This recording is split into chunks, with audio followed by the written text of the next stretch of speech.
We were discussing about the liability of the state, and the case we relied upon was Pool Borough Council versus GN, whereby the issues to be determined was whether, one, what was the nature of assumption of responsibility in relation to public authorities owing a common law duty to protect the individuals from harm from private individuals. This case, which we will rely upon to discuss how is the state liable.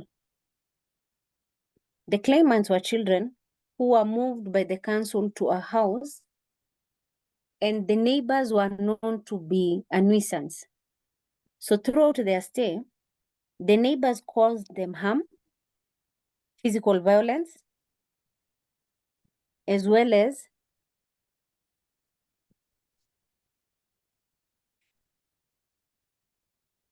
harassing the claimants and their mother.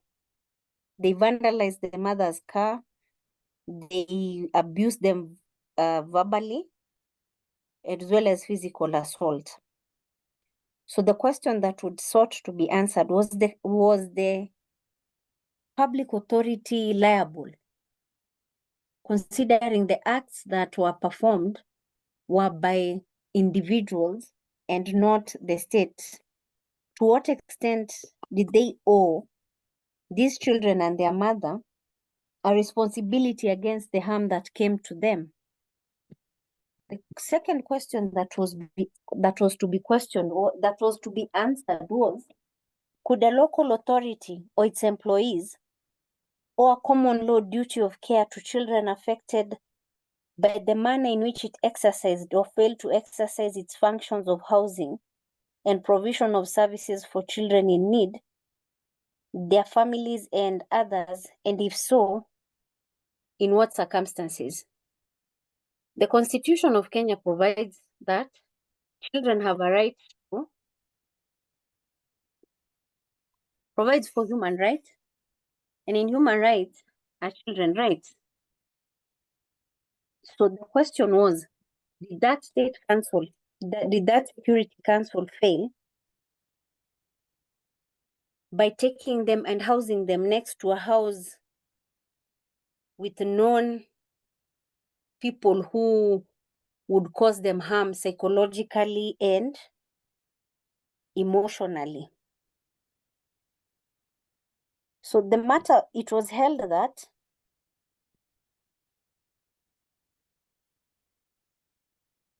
the court had previously distinguished between a duty to take reasonable care not to cause injury and a duty to take reasonable care to protect against injury caused by a third party. While a duty of care of the latter kind would not normally arise at common law in the absence of special circumstances, such as where the police had created the source of danger and or had assumed a responsibility to protect the claimant against it. The absence of duty of care to protect against harm caused by a third party. And in the absence of special circumstances, there was no general rule that for reasons of public policy, the police could never owe a duty of care to members of the public.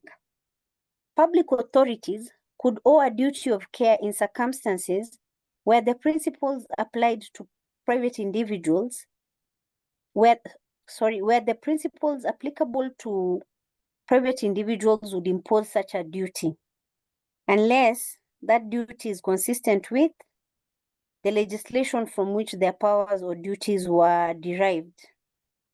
So we have the case, a local case of Nixon Mudoka Mutavi versus the Kenya Agricultural Research Institute, and it held as follows. The claimant must show that the damage he suffered falls within the ambit of the statute. That is, it was the type that the legislation was intended to prevent, and that the claimant belonged to the category of persons the statute was intended to protect, and the statutory duty was breached. The standard of liability varies with the wording of the statute, and the claimant must prove that the breach caused his loss, which he will fail to do so if the damage would have occurred in any event. So what the law provides is that for the state to be liable, you as the individual claiming that the state is liable, you must show it falls within that statute. You cannot sue the state on another statute. It must be within what you're claiming was not delivered to your expectations. We also look at KWS versus Pauline Awino Mondi, where the court held that the defendant, being the custodian of human-wildlife conflict, ought to have warned the deceased about the dangers of fishing on particular areas of the lake, and the custodian has the responsibility to keep the said animals away from situations where they can cause death, injury, or harm to humans and destruction of property. Therefore, where there's an admission that the defendant has failed to ensure that the animals are kept away, the claimant has a right. And this is where KWS is normally held liable if wild animals stray from the parks and they encroach on dwellings, they cause harm. It is up to you to prove that you expected KWS to protect you and they failed in their duty. And in this case, they are the custodians.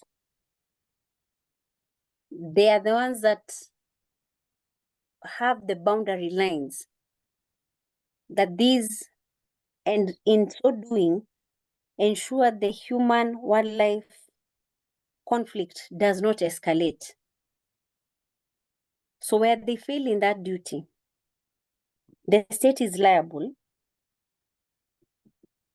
and you will be paid in as much as you're able to prove that you did not yourself go. It's different when you sneak in a park and get harmed, and where the wild animals find you at your place. Because ideally, KWS, it's upon them to sensitize people, warn them of the particular areas to be avoided. It's upon them to ensure that the wild animals are kept under their supervision and thus protect you. So these cases, the pool case is jurisprudential in Kenya. And what we have said is that public authorities do not just owe a duty because they have statutory powers or duties under common law,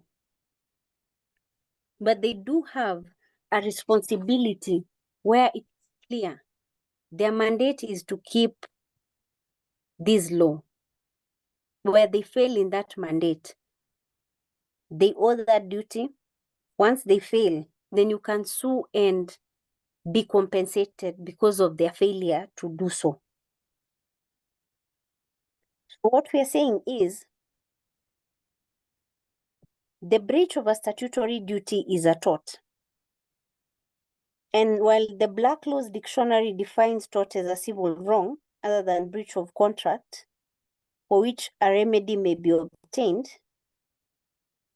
a breach of duty that the law imposes on persons who stand in a particular relationship to one another.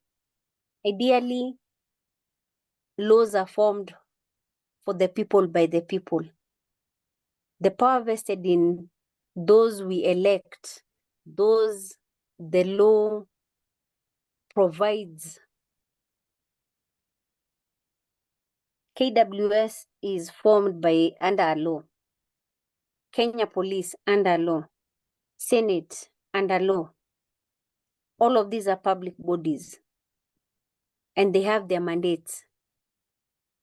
And it is in that we say, while torts are between civil wrongs, in as far as you're able to show that that public body failed, a breach of duty that is imposed on persons by law, they stand in a different relationship. It is not like you and I. You see, for the pool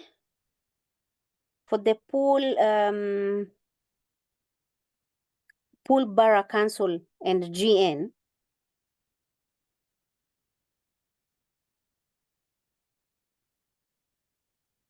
the relevance to Kenyan law as read with our constitution was that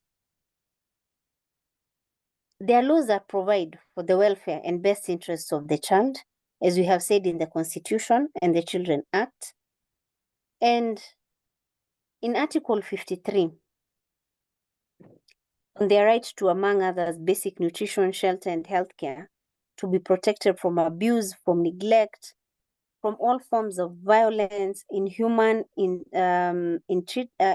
treatment and punishment, it is paramount that the child's best interests, they supersede all other matters in a matter that concerns children. So the Act, the Children's Act, provides in section 43 to 45, it may delegate its duties and powers to charitable institutions or an approved officer. That is why at certain times, children will be collected and taken to these children's homes. It is there that the state fulfills its obligations in ensuring that the rights of the children under the Constitution are paramount. Jacqueline, are you okay? Do you have an issue? Wamukami, you had asked a question, what jurisprudential means. It relates to the law or a system of laws. That is why we are talking about the Constitution read with the Children's Act. The Constitution is supreme. Children's Act and the Constitution provides for the rights of children. We have quoted the relevant article 53 on the right to, among others. We are reading this in relation to the Pool Borough Council versus GN. You remember the issues that had arisen is that these children were taking the council to court for putting them in a house next to people who mistreated them and caused them harm. And the issue that was to be decided, does the state owe you any remedy for acts committed by a third party? To what extent is the state liable due to the acts of another that caused you harm? And we have said that in common law, the state did not owe a duty of care merely because they have statutory powers or duties. And by taking these children and their mother to that house, by merely doing that, by merely exercising their powers, did not mean they owed you a duty. But we have read in the KWS case that where it is seen and you have proven that the defendant failed in his powers vested to protect you, then indeed they do owe you a duty and they will compensate you in as far as you have suffered. And it is a tortious, the breach of statutory duty is tortious. And we are using this in a broader term because ideally, a tort is a civil wrong other than the breach of contract. We are using this because a breach of duty that the law imposes on persons who stand in a particular relationship with one another. So in as far as an action has been done, the liability of the state is in as far as that state has not acted as it should. But you must remember that in common law, public authorities don't owe a duty of care just because they have statutory powers or duties. The assumption that we use is that responsibility and a statutory duty by a public authority to private individuals to which they ought to strictly prove. It is upon you suing the state